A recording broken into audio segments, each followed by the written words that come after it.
Salut et bienvenue sur cleboisoriginal.com. Merci de votre fidélité. 5 minutes avec César Ngadi.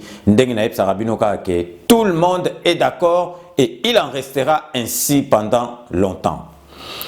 Naeb Sarabino ke binonde bosalaka 5 minutes ezala parce que ezali esengo nangai pe na sepelaka pe na bino parce que bokoma kotala 5 minutes par habitude. Donc 5 minutes, donc na moni penza que message ezali koleka parce que makambu oyo ya internet bakosaka te mutu avandi na ndako na ye yo mutu otinda ye te ke fongola ordinateur be fongola TV otala ye moko mutu azosala ngo na volonté na ye. Donc vraiment na ko cesser jamais ko remercier bino na fidélité bozalaka nango parce que 5 minutes boyebi que 5 minutes ezali cours d'éducation civique parce que Congolais azasusu na civisme te Congolais akomi na ye kaka welele parce que alingaki mutu moko azala mutu ango azali wana te ok mutu otozui azali mutu oyo tolingaki et puis nzambe ayokeli biso mawa tozui mwana mboka tolingaki changement et salimi na haut niveau bapesi biso mwana mboka donc tomoni makambo tozalaki nango président na biso ekolo boy omoni grâce à Félix Antoine Tshisekedi tout le monde est d'accord que Félix Antoine Tshisekedi azali mwana mboka donc yango wana vraiment merci mingi na bato nyoso tout balandaka na bato bakozo occasion balandaka ka lelo donc vraiment 5 minutes c'est que message ezali kokoma et sikanyo surtout bozali donc vraiment ndenge na lobaka je ne cesserai jamais de vous remercier pour la dite fidélité. Donc avant na banda émission ya lelo nazali vraiment ko tenir ko remercier litoyi ya mukonzi ya mboka parce que yesu kazolanda émission mukonzi ya mboka azali kolanda émission. Donc vraiment tozali ko senga ba remerciement et belé na fidélité n'est parce que yesu ko tinde les liens et ça là même pas 2 minutes au moins c'est atali liango. Donc vraiment je fais allusion na envoyé spécial il y a président de la République monsieur Kinwani Masamba Kamitatu oyo boyebi ke abanda IDPS kala depuis papa donc ati aye na fachi beton ti bavandi neti na suka neti président de la République ayebi batu oyo bazali na fidèle pe bakoki ko trahir été donc yangona bomonaki kala déjà awazali ki chargé de mission tangu président de la République a commis présent à Monique jamais a koki ko bosana yé donc vraiment ba remerciement na biso donc vraiment na fidélité na o margué en plat du temps na o comment vraiment chargé mais aux Angaka jamais 5 minutes avec César Ngadi une fois de plus donc monsieur Kinwani Masamba Kamitatu donc tous nos remerciements na nyoso tout oyo au salarapo na 5 minutes avec César Ngadi. Sikoyo émission na biso ya lelo toko lobela batu oyo nyoso tout bayebi ke bazali ba fakwa ba traître ba médiocre baye bake président na biso fachi beton na 2020 ako sepilisa bango 2020 ezali année moko ya action na makambu nyoso tout donc ba komona penza ke président otozwaki esika na ye ezali wana donc 2020 boye bake elengi na politique ya mboka na biso ekokota toko sepela bato bazali un peu pessimiste ba o bazali un peu na ba doute ba ko comprendre que mukonzi aza moko na mboka wana ezali président na biso Félix Antoine Tshisekedi.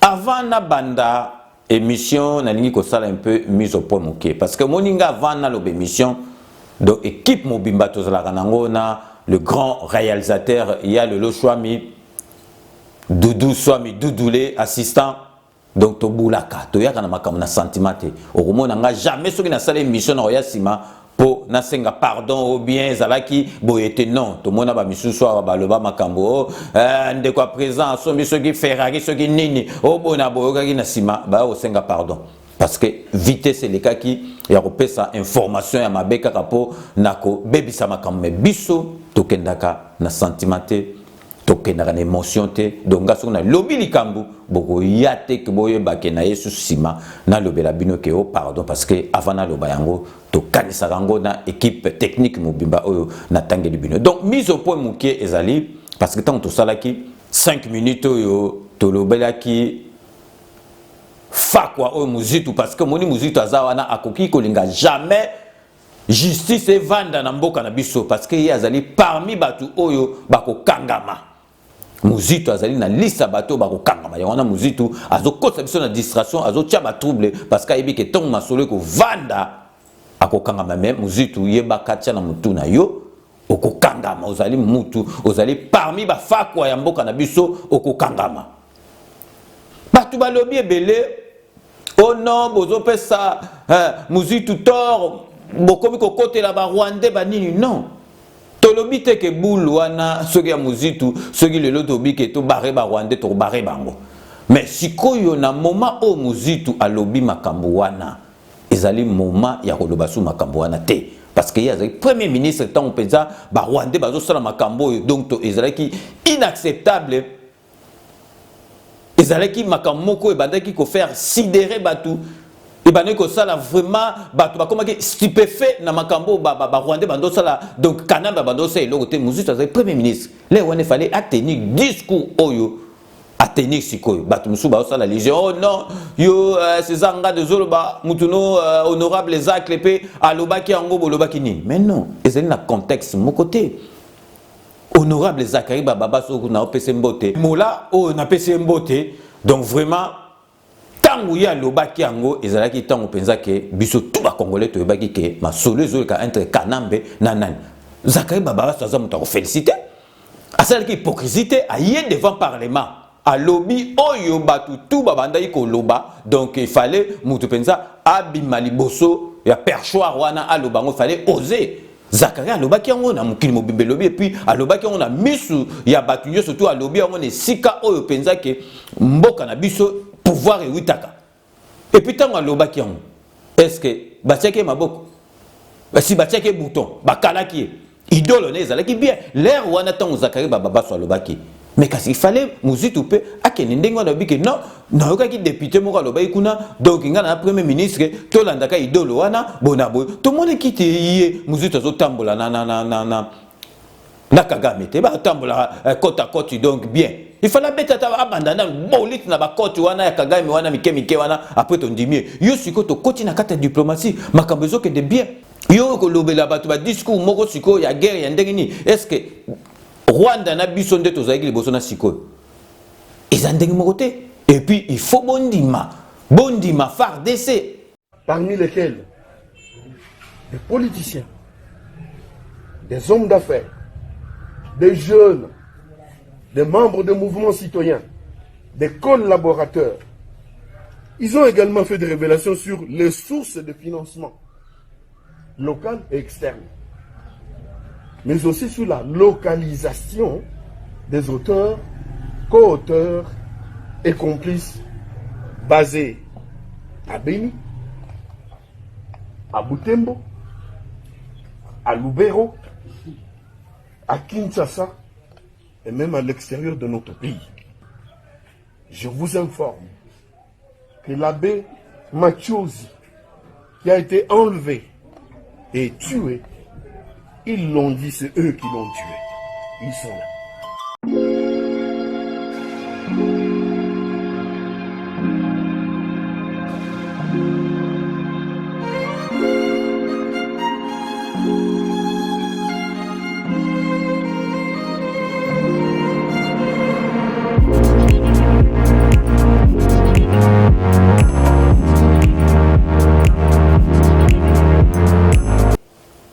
Makambazo sala ba victoire au FARDC zo sala il faut bondi mayango yo ozali koyela biso discours so discours les abie bon siko yo yebikaka siko tango siko Félix Antoine Tshisekedi azo négocier azo ke na ndenga diplomatie parce que politique siko ke na diplomatie parce que Félix Antoine Tshisekedi président et siko face à la approche ayi ate mais jo o ndenge ni makambo biso na bango ga ezala misiko pays o eza pays moka demi dotoko niefulango mais ndenge ni makambo donc il faut akota na kati ya comprendre. Donc, stratégie, ça rend compte pour au Bundana, il faut comprendre. akoti na kati donc makambo ça na ngondo parce que beaucoup constater que Félix Tshisekedi azali azambendro bien azayuma Félix Tshisekedi aza kino aza noko yaya ayebi masolo mais diplomatie politique etinda ba makambo il faut que na on bandenga ba marque moko boy mais voilà ce penza diplomatie to beni te Félix ako boté ba ministre mususu wana alors boté bango penza donc répercute coup de tête mais attends na kisantu ti attends na ba bâton donc il m'a sur la babaga mais etikali que il faut akenda na on ndenge que président de la République yo betela biso ba discours na moment où makamdo na répéter les discours oyo muzito atenaki ça n'a rien à voir na Zakari Bababasu et puis ça contexte mon côté et puis na minute oyo tozo ke nesusu na ba discours wana te. Honorable Président, honorable membre du bureau, honorable député, chers collègues, vous me permettrez de parler en lingala. Je vous en prie. Comme je l'ai promis à mes électeurs. Honorable Président, ngai batinga na koloba makambo na koloba sikoyo. Ya liboso bana ya Kinshasa na bana ya Goma o nazala bango en contact. Balobi yebisa président Assemblée nationale yebisa tata mokonzi to déclarer guerre na Rwanda lelo. Yami balé. Bapesa biso mindoki to kota na Rwanda na makolo. Honorable Président, biso tant toza kokola soki oke na classe babeti ozongi oza kolela moboti ya kobakisa to azongisi yo kuna pa wuti oke yo pe kende kobunda soki aleki yo makasi zo ata libende so ata ye nini Rwanda kosaka na biso te Rwanda kosaka na biso ndenge nini bapeti batelemi sikoyo baza wana. Moi, je ne donnerai pas ici les informations que je reçois, c'est comme si je relayais leurs informations. Nous sommes tous informés de la situation de l'Ekakuna. On a le besoin de biso sala. Bopé sa biso mandoki. Biso ta leader kinois, to la kisaka na 98 déjà bana kini ba bonga makadesha. Et ko sala kaka ndenge salaka. Ba ko saka na hier awa soki ba meki boyebi kaka ndenge salaka idéologie changeate. Awa ko suka ndenge sukaka. Et puis honorable président ba complice belé bazala kata kinya wa liste na bango ezali na kopesa bureau baza belé ya kosakana te bakolia fimbu na kata Kinshasa wa to bana kopeta na makofi na nzela en commençant par l'Assemblée nationale pour trop c'est trop même schéma même formule même aboutissement to bana kobeta poto yebi bango et puis bozo banga nini honorable président bozo banga nini Yebisa Joseph Kabila abanga te. Yebisa ebiso tozali bilenge tozali. Tokobanga Rwanda te tokokota na makolo inde pe tokoboto la mboka na bango et kokoma na se makolo na biso. Vous pouvez conclure, collègue. Recommandation. Président ngana lo barano ebima nyonso. Guerre ezali D'abord, tu as déclaré guerre contre Bango. Wana penda ya liboso, guerre Congo, tu as déclaré guerre contre Rwanda. Il y a beaucoup de Bango qui belé bani basal sabiso.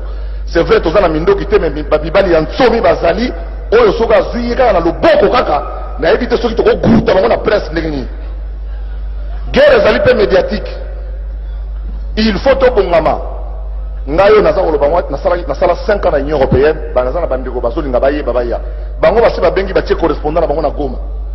Oyo aza kopesa point de vue na bango ndenge balingeli biso télévision nationale bazobeta masolo mosusu.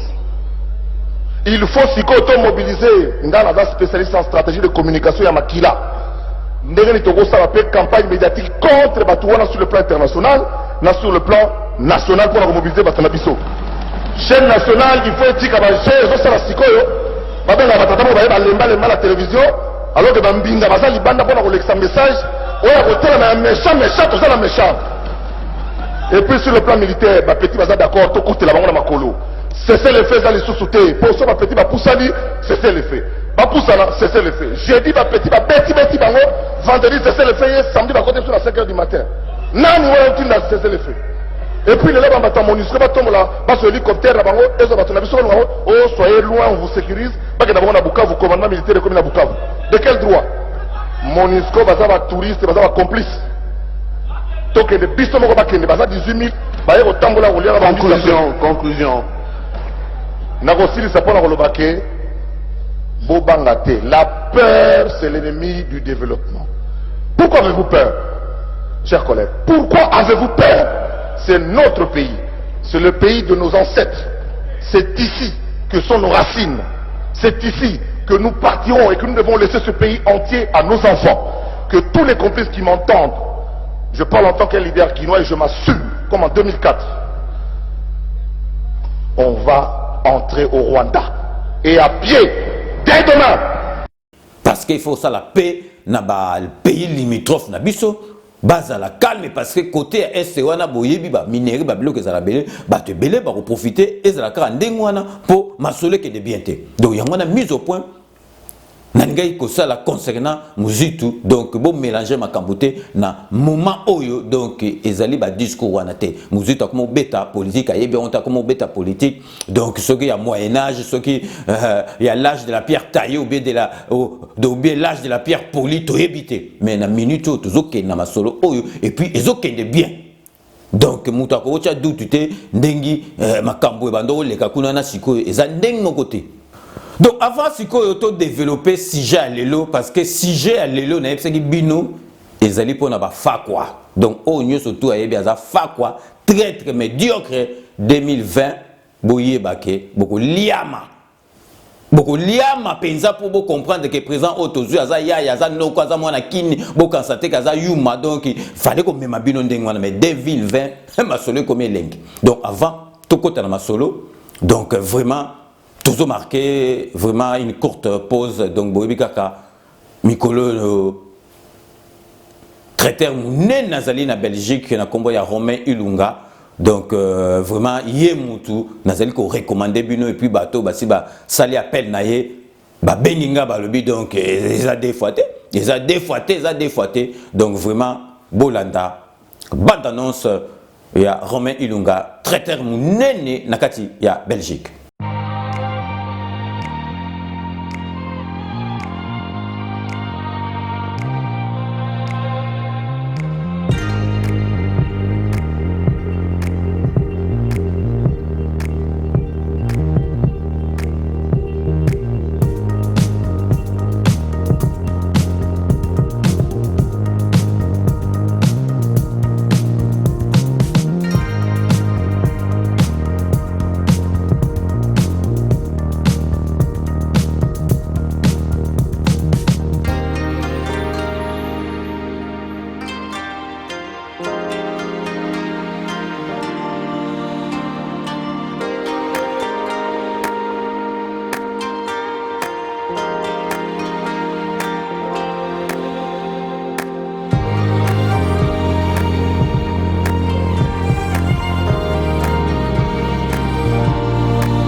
Rome C20, service traiteur, organisateur d'événements, allant du cocktail en passant par les akouski et le traiteur qu'il faut.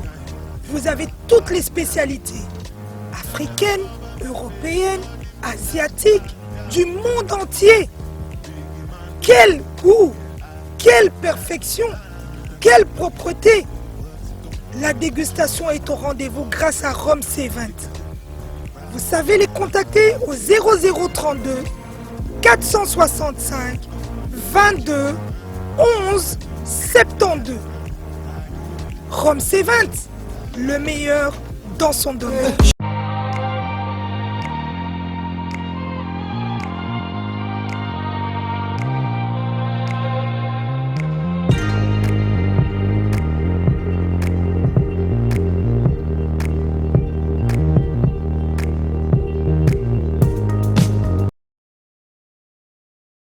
Sepela TV et yena makambu ya sika lisusu.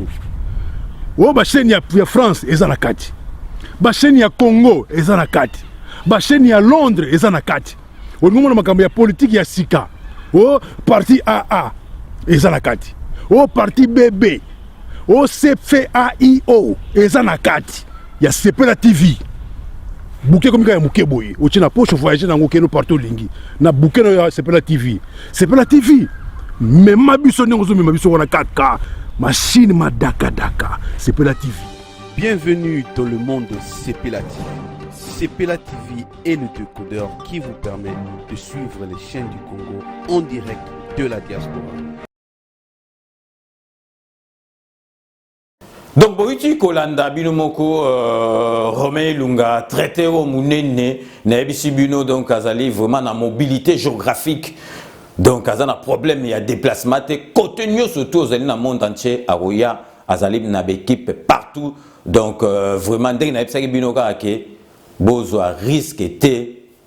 Yakobenga ba professionnalité ceux qui fêtent les alloués ou bien mariage ou bien nini bogoya ko mema ngambu pamba bogomo na fête bato ba yako lia et comme ko suka na tribunal parce que bato ba yaki bazu intoxication alimentaire donc yangwana nazo recommander bino bo salaka appel na ba professionnel neti Romain Ilunga bazali ebelete donc boyebi pe na sima bo mona ke landaki Sepela TV ezali kutu makambo lobate Sepela TV pesaka donc oko Sepela donc Sepela TV ezala déjà en partenariat donc ça fait plus de 10 ans na Cléboa original donc vraiment bazali banamboka bo zoaka ba décodeur abatu musute bo chama boko na bana mboka et puis c'est des professionnels so ko zuango ezaka ne tozui décodeur mindele mais avantage nango ezali eza ya mukie oko voyager nango partout oko kende place internet ezali oko zala na décodeur ya Sepela TV donc sikoyo to koti pena na vivre sujet na biso na vivre sujet na biso o ya lelo o to lobby ke lelo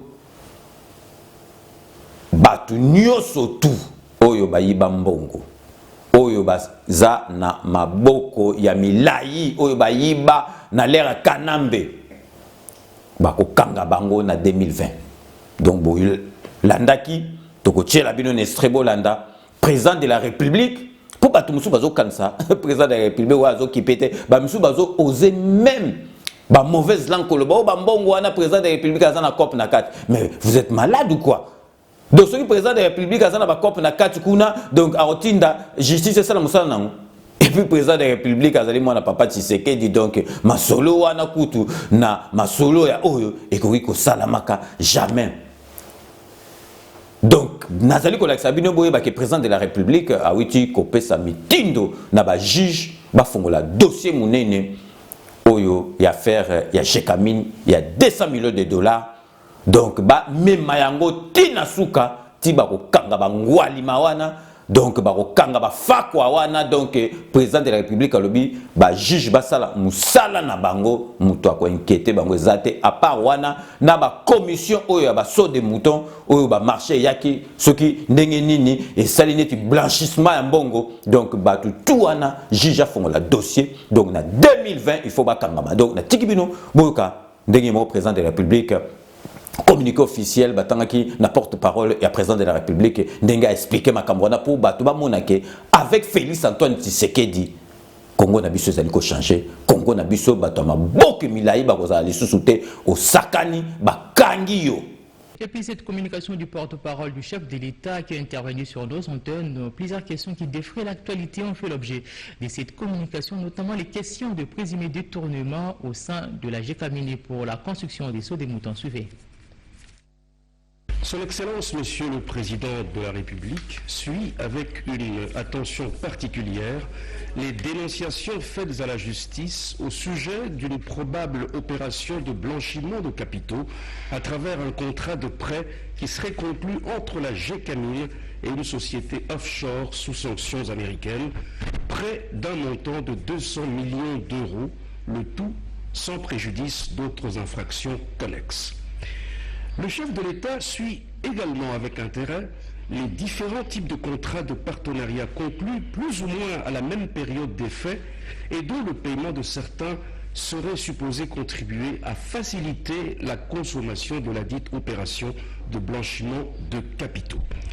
Considérant la gravité de tels faits, Le président de la République apporte tout son soutien à la justice, à qui il demande de faire en toute indépendance la lumière sur cette affaire, et cela dans le meilleur délai, et d'y appliquer la loi dans toute sa rigueur. Donc, bino moko boyito Hollanda, donc ils allaient jeter pour pas me souba bando kansake Félix Antoine Tshisekedi donc azo ça né le côté donc état des droits, donc le peuple d'abord, donc makambu yaki fa kwa kutua, donc bato ba yiba ba mende bazana mende azana donc motema mende zala sou bienté donc ya relaxa biso maji o ya salaki abongo la diamé koma donc libanga ya pamba donc batu tout wana bakokangama pona relaxa bino penza bomona ke mboka na biso ezali ko changer donc parce que na epsa bino l'exemple vient d'en haut.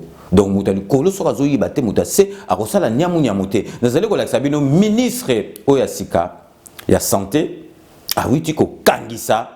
Donc chargé de mission moko boy ba pesa ki makambo o ya bandoko gérer makambo mbongo mieux vaut yiba kutu mbongo ya ndenge mususu ko yiba mbongo ya santé publique te.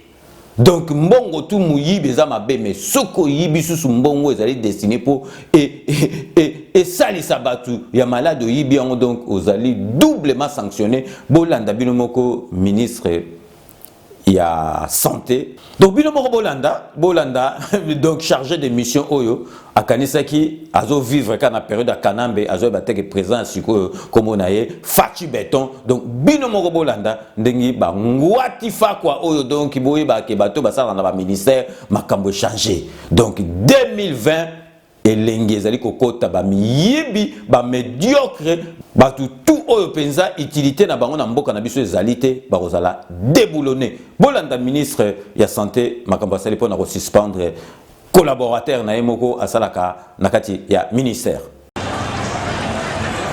Fini la récréation na kati ya République démocratique du Congo.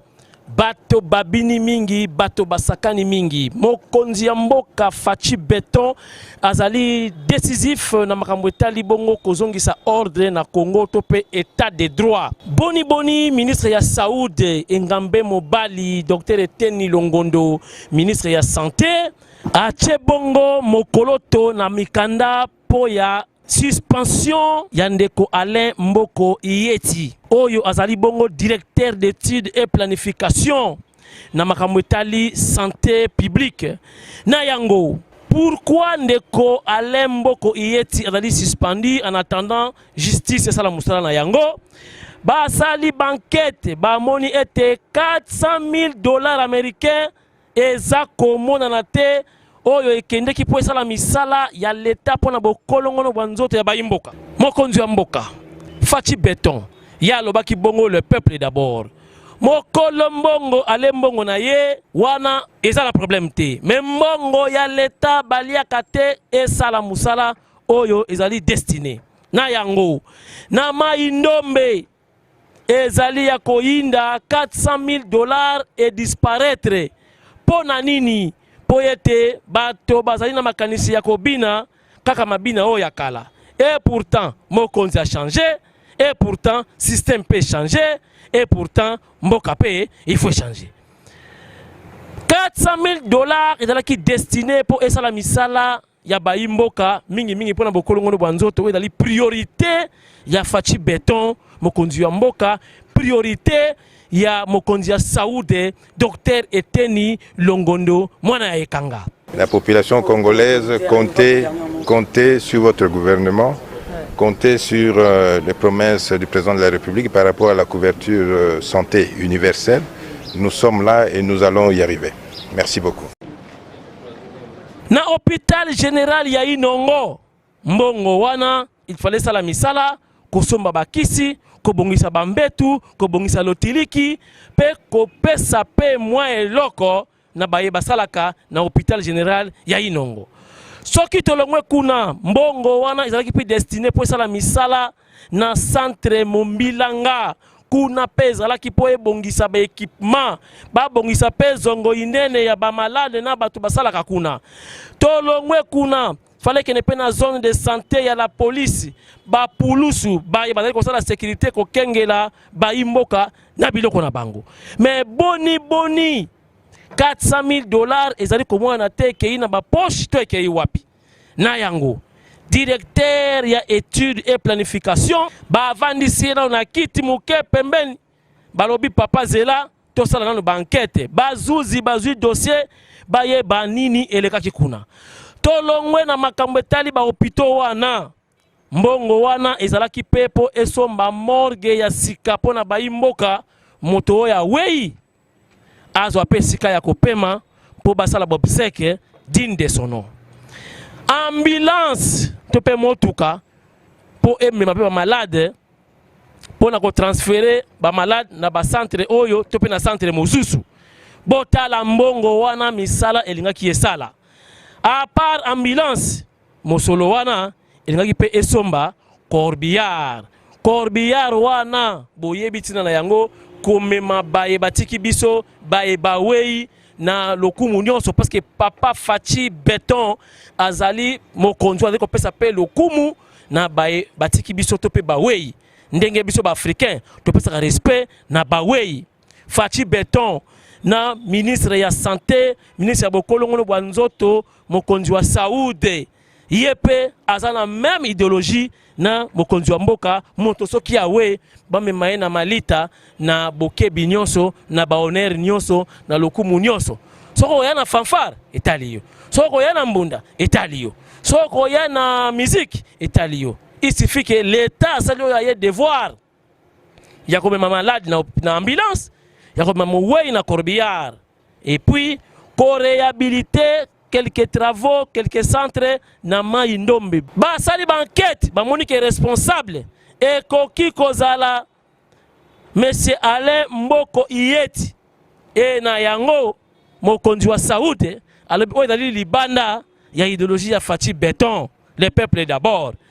Ba vandisi na pembeni asimba bikite asimba eloko te en attendant bazuzi bazui dossier zali kolandela ye abima pe na mboka te po banquete salama soki pe azaye moko to pe dali etuluku ya bato ekoyeba na mikolo ezali koya parce que tobini mingi fini la récréation Fachi Beton aye pona ko redorer image ya Congo démocratique botala bayimboka oyo ezali exemple à suivre te yo zali directeur ya étude na planification planifier sala ba étude pour na mboka ekene liboso que planification to pe étude et comme machiavélique pour peuple a davantage batu babo ya Fachi babo ya ministre eteni balo baki bazo sala eloko te et pourtant l'état ya batu Fachi ya batu engambe mobali mwana ekanga loma la bakos docteur eteni mokonzi ya Saoudi abimisi mbongo po esalisa bayimboka na kote ya mai ndombe lelo mbongo eza komona na te oyo to condamné yango fermement tolobi prochainement ezala boyete masolo oyo to pe information oyo ebenda bayimboka matoyi ba cadre surtout ya ba ministère nyonso ya l'état boyebake soki bayoki sango bazuzi bakokota na misala oyo etikali bakozwa yo na la pulusu yo kokende kosamba epa ya bazuzi sambande olonga. Parce que nous voulons remettre de l'ordre dans le secteur de santé. Vous voyez, ces derniers temps, nous assistons à de grèves, à de révoltes de médecins, de personnel de santé. Et nous avons reçu du président de la République l'ordre de remettre du sérieux dans ce secteur. Donc à partir de lundi, nous allons circuler partout dans des structures de santé, que ce soit dans des centres de santé, dans des hôpitaux, dans des structures d'administration, donc le bureau des administrateurs, pour que nous puissions procéder au contrôle physique. C'est-à-dire il faudrait que tout le monde soit là et que tout le monde puisse se présenter, pas seulement physiquement, mais aussi avec des documents administratifs qui l'ont engagé, qui lui donnent le droit de travailler là où il est. Alors, c'est ainsi que nous lançons appel à tout le monde qui œuvre dans le secteur de santé de se présenter à partir de lundi, n'est-ce pas, dans leurs institutions respectives de travail et que nos agents vont passer dans toutes les institutions du travail pour procéder à ce contrôle physique. Et c'est lui qui ne va pas se présenter. Je crois qu'on va considérer comme s'il n'était pas un agent. Parce que nous voulons maintenant travailler pour éviter le doublon, travailler pour éviter l'effectif, les gens qui n'existent pas, ou les gens qui ont quitté la fonction publique se retrouvent maintenant dans des pays étrangers, où on a vu aussi dans certaines listes qu'il y a des morts, et nous allons mettre fin. Soki olongite boye bisuka oke bongo na 4000 ya yo masolo mwasi aleli bana baleli nzale koti na libota batela famille batela libota ezali susu ya kobomba te makambo ya kozwa moto ayibi mbongo mosolo ya leta lobi lobo moni ye wana na jeep azako leka na boulevard en toute sécurité. Fini la récréation Fati au pouvoir makambo faut changer na Congo. Et surtout na ministère ya santé koya na yote parce que l'homme à la bakos azawana azako tala yo azako zimele azako landira makambo à la loupe obimili bana le peuple d'abord yo fara na bazuzi sambande olonga soki olongi te oyebi yo moko 4000. Merci ezalaki bongo awa masolo ya ministère ya santé pona kolakisa bino boni fini la récréation. Le peuple d'abord yangoyo. État de droit et bandit avec Fati Béton. Awa la ministère ya santé ezande l'homme à la bakos mokonzi ya Saoud. Docteur Eteni Longondo mona ekanga l'homme à la bakos. Donc bino mo boito landa parce que liseki eza souté na mboka na biso il faut vraiment batu tout bazonga na mulongo parce que mboka na biso ekomaki ya bafa quoi mutu tout aroyiba n'importe comment na désordre parce que mutu likolo azali pe ko yiba. Donc bino moko boito landa donc ezali liseki souté donc ministre tout alinga zonga na mulongo parce que ayebi ke tango bako déboulonner batu a espérer ata atikala. Donc vraiment bino moko bomoni makambo boy e bandaki ko salemate siko nazali ko lakisa bino bolanda banda annonce moko parce que le 15 février boyebi le 15 février ezali période oyo ya ba mourir Saint-Valentin boyebi a na kati ya Paris masolo ya ba fête à Saint-Valentin batu ba bandango ezali Adi Londolé, le célèbre journaliste Bokomédieu na Mwasinaye Dométil Makenza. Donc le 15 février, date ezali moko Saint-Valentin Bouya na fête oyo soirée oyo siko ezali na kanisi si je me trompe pas si ma mémoire ne me fait pas défaut ba comme déjà na 8e édition donc bazali bateau ba mesana et puis fête na bango ezalaka ndenge moko te na oyo ba misusu donc na tilibino bolanda bino moko bande annonce il y a le 15 février Saint-Valentin organisé par Adi Londolé na Mwasinaye Dométil Makenza.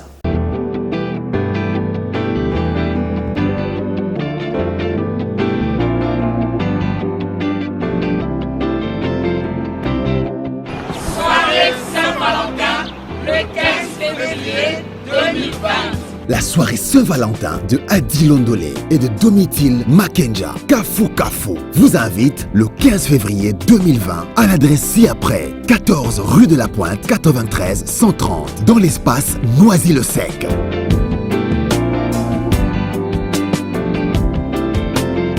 La série continue. Cette fois-ci, ça sera chaud. Une soirée, une adresse. Soirée Saint-Valentin avec Adi Londolé, beau comme un dieu, et Domitil Makenza. Moi si y'a Kafu, y'a Kafu. Le 15 février 2020, soirée Moko, soirée Saint-Valentin na Europe Mobimba. Nous vous invitons à cette soirée pour que vous veniez savourer votre amour. Soirée Saint-Valentin avec Maman Domitil Makenza. Kafu. Je dis Kafu. Le 15 février 2020. Soirée Saint-Valentin, il y aura plein de surprises, même aux Ayomoko Yaka. Peut-être au coup d'un peu de Valentin. Ton ex, c'est mon homme.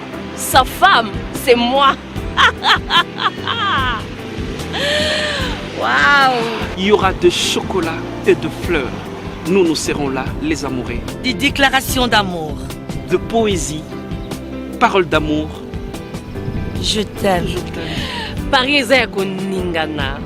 Paris Ezayako Beba. Soirée Saint-Valentin, le 15 février 2020. À ne pas manquer. Domitille Makenza.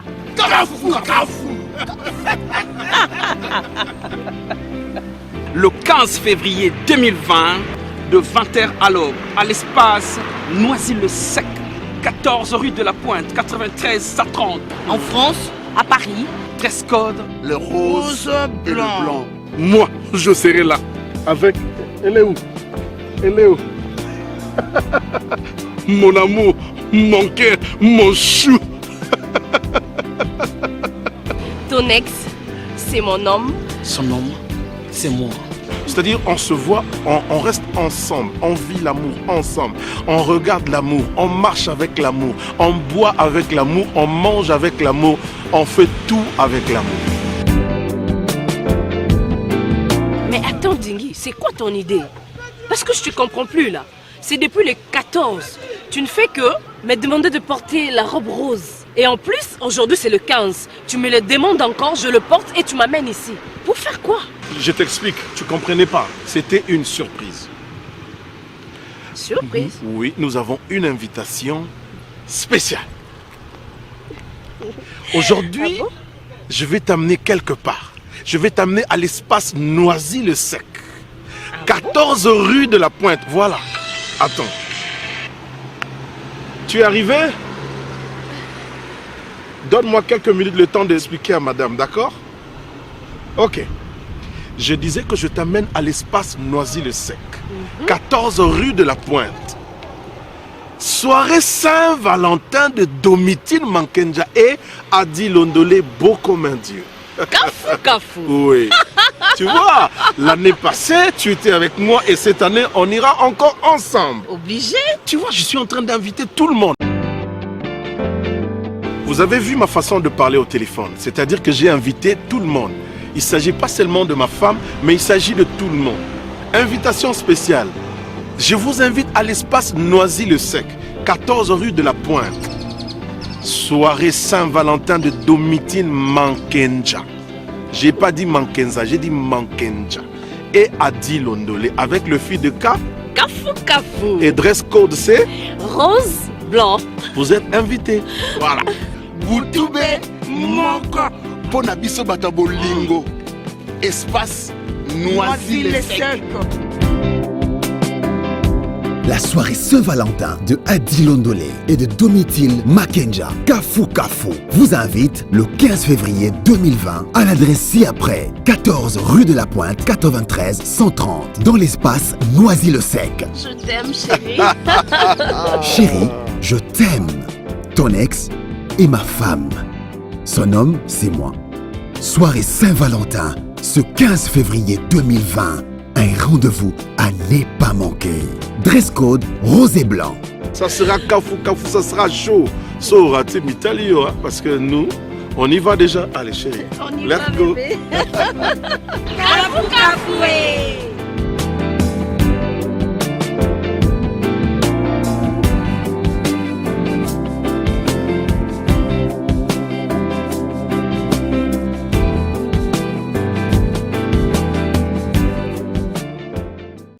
Donc, Binomoko Boitolanda, donc, bande annonce, biso tout oko se retrouver wana, donc, Binomoko, bon respecter ba couleur, oyo, ba lobby, donc, les alliés fêtes, moko, bazali, ba profanité, ba banda masolo, oyo, banda kala, on a quatre à Paris, nakanisi, tout le monde est d'accord, ba fête, ya Saint-Valentin, nakanisi, ba oyo, basala ango, koleka, Adi Londolé, namosinaye, Domitille Makenja, bazalité, donc, vraiment, rendez-vous, ezali le 15 février 2020, na Noisy-le-Sec, vraiment, toko sepele wana biso tout toko ya wana donc Saint-Valentin zali donc mutuna molongo ne même pas célibataire okoki koya donc oye na weza na problème te rencontre musupe et koki ko salama sur place donc toko presque à la fin il y a émission na biso mais avant tout suki sato zali ko beta sous c'était donc boye ba ke 2020 ezali année ya action pour na Congo na domaine nyoso tout donc président de la République a witi kopé ça fait vert et puis à lobby a kolande la dossier wana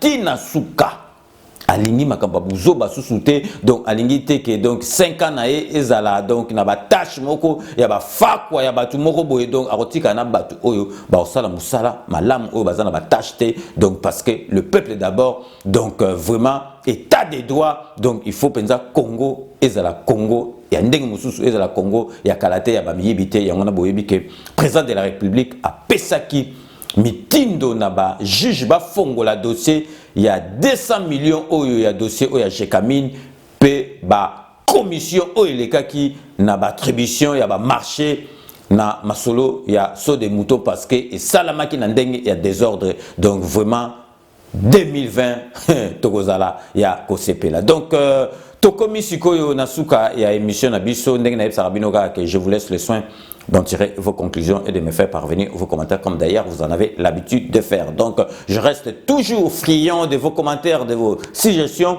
de vos observations, pourquoi pas critiques. Donc n'hésitez pas à me les faire parvenir comme d'ailleurs vous en avez l'habitude directement sur notre site internet cleboisoriginal.com ou sur notre compte YouTube. Donc boyebika so na komi na suka ya émission na remercier KP na ko cesser jamais qu'on remercier base aux allez éparpillés vraiment dans le monde entier donc bazalaka toujours connecté donc grâce à la magie d'internet donc 5 minutes et pas d'une façon virale donc vraiment na ko cesser jamais qu'on remercier batuna banda toujours honorable député indéboulonnable Ziko Mayele honorable ya solo honorable ya motema malamu donc oyo kokaba ezali iné ponaye donc a forçara yango te yango na pe amema yango na kati ya parlement donc asalaka mingi pe po na 5 minutes avec César Ngadi. Honorable Ziko Mayele le député indéboulonnable merci ya trop na nyoso tout au salaka donc tokei sikoyo na kati ya Italie po na kopesa Mami Céline Kaindo ba mbote bele kuna na kati ya Milan yazali molandi monene ya 5 minutes avec César Ngadi donc tokopesa mwana mwasi moko mama donc oyo azali na motema malamu parce que azali na mbongo ebele mais motema malamu na komo ya Angèle Mbuyi esika yo azali molandi monene ya 5 minutes avec César Ngadi pe azali na amour ya mboka na ye patriotisme oyo azalaka na yango yangwana azali ko salela mboka na ye azana ba travailleurs ebele oyo bazali ko salela mboka donc ma Angèle Mbuyi merci à trop nanyo surtout au sala rapport na mboka pe na fidélité na 5 minutes avec César Ngadi tozali kaka na ba mama tokei na Val de Fontenay pour na repesa mamu Adèle Yombo ba mbote belé ezali mama oyo asalisaka bana oyo bazali rejeté na mukili mobimba ye asalisaka bango aliaka na bango aidaka bango donc maman Adèle Yombo merci mingi na ba ONG na yo continuer musala oyo ozali kosala na kesi ko na kati ya Lille po na kopesa la petite Nacha Lukombo bambote na ebisaki bino ke yazali mwana bakotoyo akola bakotoyo abotama bakotoyo donc azali vraiment moto akotisi bana bakotoyo na sika ya mwana tochaye icône na biso ya 5 minutes avec César Ngadi to ko cesser jamais qu'on remercier na fidélité na ye azalaka nango donc une fois de plus la petite Nacha Lukombo, merci mingi na fidélité na ozalaka nango na 5 minutes avec César Ngadi. Na kei sikoyo na kati ya Suisse pour na kopesa Ambrogeni Suisser nazali ko rappeler bino vraiment boye ba ke patriotisme ezali na mwana mobali wana na minute nazolo bana bino atiki Suisse na ye akei ko passer ba Noël na bonane na Beni.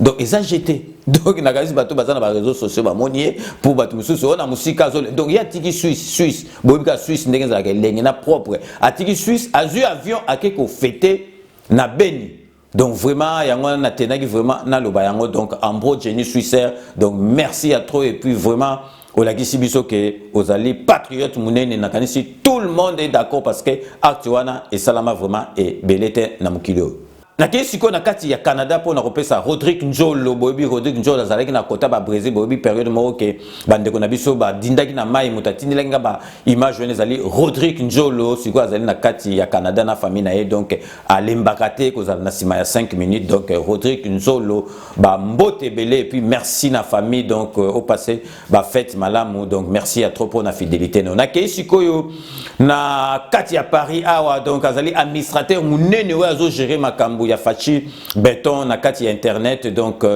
topesi mbote na Lema Solem abanda makaba gérance kaka awate Lema Solem depuis Kisasa abanda ko gérer hôtel na bango donc na Kasavubu donc ayebi makamba ko gérer donc Lema Solem patriotisme na yo ezakutu ya redouter sous-souté donc merci à trop na nyoso tout aux salapo na mboka na yo. Nakei na Italie na Venise pour na repesa maman Marlène na papa Maurice bambote belé donc kuna na kati ya Venise na Italie donc papa Maurice na maman Marlène bazali ba fidèle ya makasi ya émission na biso na 5 minutes avec César Ngadi bazaba patriote munene donc merci mingi na fidélité na bino papa na maman nesika bino bozali kuna na kati ya Italie. Nakei sikoyo na kati ya Montréal pour na kopesa Lucien Chikuta ba mbote belé kuna na kati ya Montréal parce que azali molandi munene ya 5 minutes avec César Ngadi depuis patriote vraiment munene alingi mboka na ye to beta kama solo belé po kaka na souci ya mboka. Sikoyo nakei na kati ya Minsk pour na kopesa pasteur Gilbert ba mbote belé akomela kinga salinga ba analyse moko ya makasi pour na mboka na ye po bomona ke ba pasteur mais bazali vraiment na mou ya mboka na bango donc pasteur Gilbert kuna na kati ya Mens donc ba mbote ebele na esika yo zali nakei sikoyo na kati ya Londres pour na kopesa Joseph Profa l'empereur Kisimbi premier ba mbote belé aza sage na epsa rabino aza sage aza moto ba idolo donc il est vraiment sozo so na est vraiment ozo ba kate ba idéologie et belé donc Joseph Profa l'empereur Kisimbi premier ba mbote belé esika yo zali kuna na kati ya London na tikel toujours na kati ya London pour na kopesa donc ndoine mususu José Kano ki kakamene donc merci à trop yokutu oza déjà na kati ya masolo pe ozalaka na kati ya masolo donc yokutu ozali na choité donc tokei sikoyo na kati ya Bruxelles pour na kopesa Serge Palmi yazalaka Bruxelles Paris donc yaza européen donc Serge Palmi donc bambote belé na fidélité na 5 minutes avec César Ngadi parce que ça va vieno ba boule mais ba boule na yebi vraiment que donc na sepela parce que ça ba boule moko ya malam mingi siko nazali kopesa mbote na entrepreneur munene o yazali awa na kati ya Paris ça fait ba année donc na kasi plus de 10 ans à Kendarasu qui s'asate mais à lobby ndeng tozu président o yazali na souci mboka makambo ezali ko changer parce que azali ko investir mingi awa na kati ya poto mais alingi ko kende ko investir na mboka na ye donc vraiment entrepreneur munene na kombo ya Edilinvo awa na kati ya Paris donc kalate ba ne wane ko ya akokenda kisasa parce que amoni ke président o tozu azali président moko penza azofungola masolo donc l'entrepreneur Edilinvo ba mbote ebele esika yo zali nakosukisa na petit na ngai donc petit wana na lingaki trop parce que petit timba ko sakanate petit az esprit donc Trésor Zeka ba mbote belé ainsi que zali na kati ya Panama donc Trésor Zeka ndeka to développer qui donc et ozalaka ndengwana donc nous sommes arrivés à la fin de ce 5 minutes avec César Ngadi. Merci de l'avoir suivi. Cette émission a été réalisée par le grand réalisateur Yalolo Chouami, assisté de Doudou Swami Doudoulé. Donc, quant à moi, j'aurai le grand plaisir de vous retrouver dans le plus bref délai, c'est-à-dire dans 24 heures pour un nouveau numéro. D'ici là, portez-vous bien et à très bientôt. N'oubliez pas, tout le monde est d'accord et il en restera ainsi pendant longtemps. Bozwa Kangoli s'est quitté, Bo s'est karaté, mais Bo Yebake, Kanambe 2020, il faut voir ma solo, na mbutu, tonadikosi, Abou, Pia, Tovandi Kalme, Namboka Nabiso. À très bientôt.